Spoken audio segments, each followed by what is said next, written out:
Hi! In front of me is Oppo Reno 7 and today I would like to show you how you can change and customize theme of your keyboard on this device.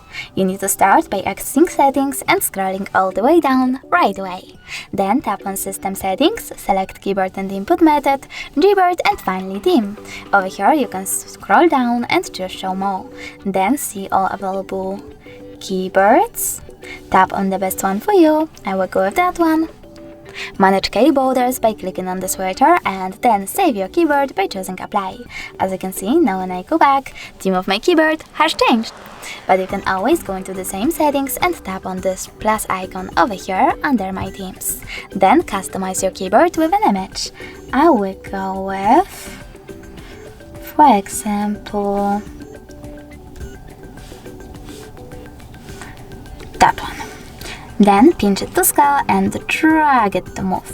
When you're ready, select Next and adjust brightness by swiping left or right. Then click on Done, tap on the switcher to manage key borders and select Apply. Now when I go back, as you can see, theme of my keyboard was successfully customized with an image.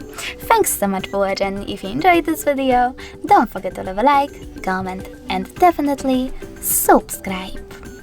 Bye!